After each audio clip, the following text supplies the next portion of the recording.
يا زيزو العب، انا بعمل اعلانات بس. يا زيزو العب، انا حراق. يا زيزو العب، انا كابوس الزملكاويه. اهلا بكم في حلقه جديده من قناه زاد سبورت. النهارده الحلقه على اليوتيوب، والنهارده هنتكلم على فوز منتخب مصر امس امام اثيوبيا، واقتراب واحتياج منتخب مصر 3 نقط بس قدام بوركينا فاسو ان شاء الله عشان نصعد رسميا مع المغرب لاول منتخب صعد لكاس العالم 2026. ان شاء الله منتخب مصر يكسب يوم الثلاث بقيادة كابتن حسام حسن، ونقدر نصعد كتاني منتخب رسميا ويشيل الحسابات كلها بتاعت توقف الدولي الجاي. النهارده ان شاء الله هنحلل الفوز ونحلل التشكيلة والملعب، وهقول لك ايه اللي هيحصل لو لعبنا منتخب كبير زي تونس، زي المغرب، زي الكاميرون، زي السنغال، زي الجزائر. بس قبل ما ابدا الحلقة دوس لايك واعمل اشتراك بقى في قناة زاد سبورت وفعل الجرس عشان يوصلك كل جديد، وقدر مجهودي واللي انا بعمله حضرتك. اول حاجه كابتن حسام حسن بدا التشكيله. محمد الشناوي، خالد صبحي، رامي ربيعه، محمد هاني، محمد حمدي فتحي، وزيزو وتريزيجيه ومحمد صلاح ومرموش واسامه فيصل. التشكيله دي فيها اخطاء جسيمه جدا من كابتن حسام حسن. كابتن حسام حسن عنده قناعات.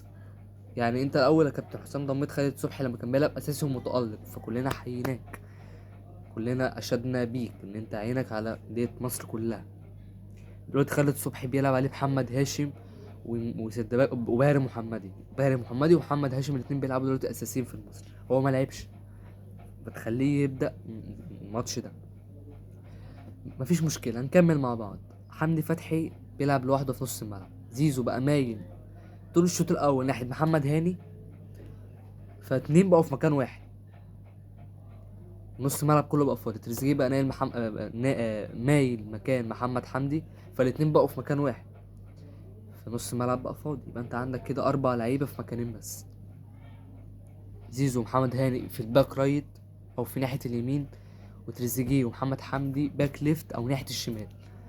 دخلت محمد صلاح على خط ال 18، على خط ال 18، ومرموش على خط ال 18، واسامه فيصل ما بين السردباكين بتوع اثيوبيا.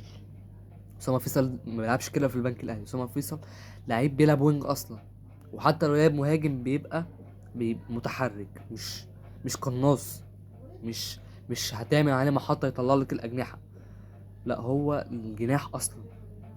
مثلا في البنك الأهلي مصطفى شلبي بيلعب، أسامة فيصل بيلعب، يوقع النور. أسامة ممكن يلعب مهاجم على فكرة عادي، بس هو مش المهاجم اللي بيستلم محطة يطلع لك الأجنحة، مهاجم متحرك.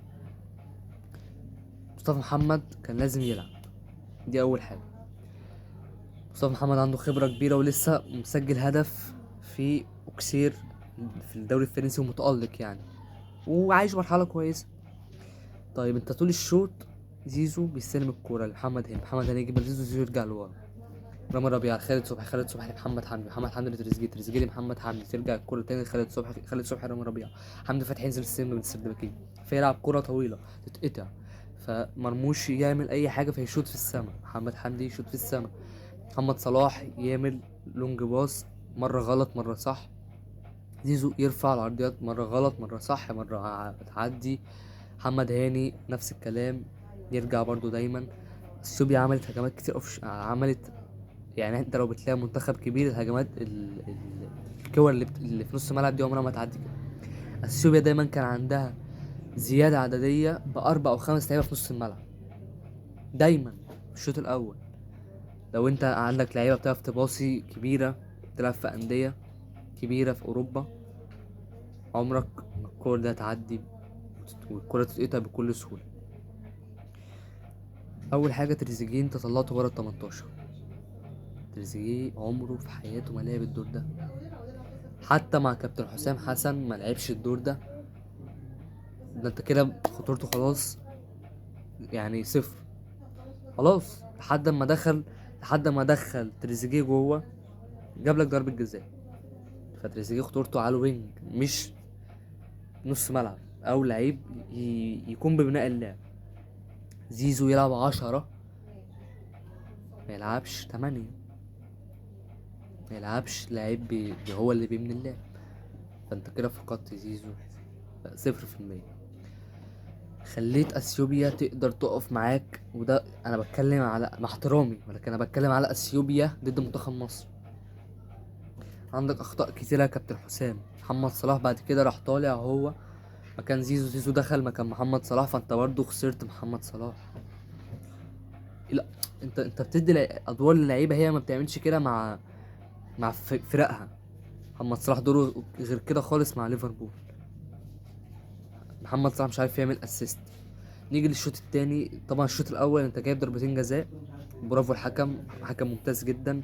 حكم حسب ضربتين جزاء يعني. فعلا انا فرحت ان في حكم في افريقيا بالكواليتي ده من غير فار. محمد صلاح حط جون، مرموش حط جون، وعايز اشيد محمد صلاح في اللقطه دي ان هو ساب الكره لمرموش، خصوصا ان مرموش دلوقتي بيعيش آه يعني ايه لحظات سيئه في مانشستر سيتي، فهو محتاج الثقه. فمحمد صلاح اداها. محمد صلاح مش محتاج الثقه. محمد صلاح اصلا كان هيبقى دلوقتي رقم هداف تاريخي. محمد صلاح هو 61 هدف، حسام حسن 69 هدف، فرق 8 اهداف. محمد صلاح يقدر يعدي كابتن حسام حسن. دلوقتي هنقيم بعض هنقيم الاداء بتاع اللعيبه. الشناوي كويس، بس ما اعرفش دلوقتي اداؤه هيبقى عامل ايه قدام بوركينا، قدام منتخب كبير. خالد صبحي اتمنى ان حسام عبد المجيد يلعب عليه، لان حسام لسه صغير ومحتاج خبرات عشان هو هيبقى المستقبل. دلوقتي انت لو الجيل ده انتهى بتاع منتخب مصر، مين هيبقى خليفه محمد صلاح؟ مين هيبقى خليفه تريزيجيه؟